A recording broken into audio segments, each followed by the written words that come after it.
lesson, the determining factor. I was talking to a gentleman the other day ago, and he was like, oh, in high school he was A, B, C, D, E, F, G. And I like, right. You were Mr. Popularity and all of this stuff, and look how you turned out. A schmuck. Most of those people that was very popular in high school, again, turned out to be a bunch of losers.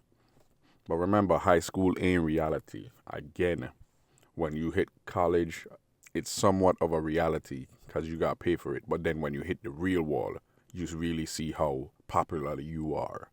When you come out into an environment that you don't control, and people don't know who the hell you are and how they treat you, and you have to command and build up your respect, that's a different story. And I say high school is not a determining factor.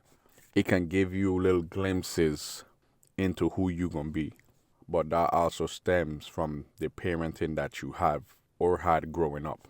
If your parents wasn't great individuals, you're going to have a hard life.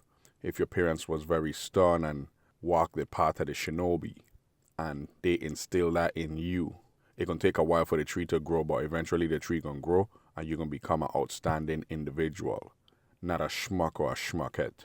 Like most men, even myself included, you have a schmuck period where you're just an idiot, you're doing a bunch of dumb shit, you're trying to find your way about your wits, and then you'll make many mistakes in that time, but you need to understand that that's the most dangerous time.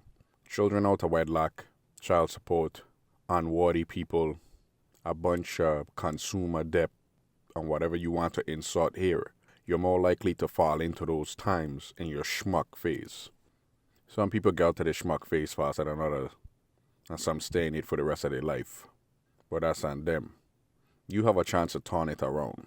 And as I said in a previous video, you have the privilege of being a man, so you could turn it around anytime. But remember, the later you start to catch wind of this thing, the harder it's going to be. If you up in your 60s and you ain't figured this shit out yet, you have major problems. But yet you want to be out here chasing hoes, right? Right. You want to think that these hoes want you for you and that you're Don Juan Perignon, right? Right. Tell me about it. When you complaining about money and all the other likes and you claiming you, that's neither here nor there. You can change it today, this hour, this minute, this second. But you gotta make the conscious choice. If you're in your schmuck phase, I understand that. But don't stay there too long.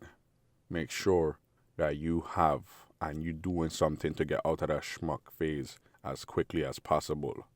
And if you're in that schmuck phase and you chasing hoes and you don't have the money to appease them, you deserve everything that you have coming to you. Because of course, your friends ain't real friends and ain't gonna tell you the truth or the real. I understand this what I telling you right now. Every single relationship with a woman, interaction, whatever you want to call it, is going to cost you something. Money, time, energy, whatever you want to insert here. They're only going to suck resources from you. And I'll tell you another secret. They will never replenish that resource. You've been taught.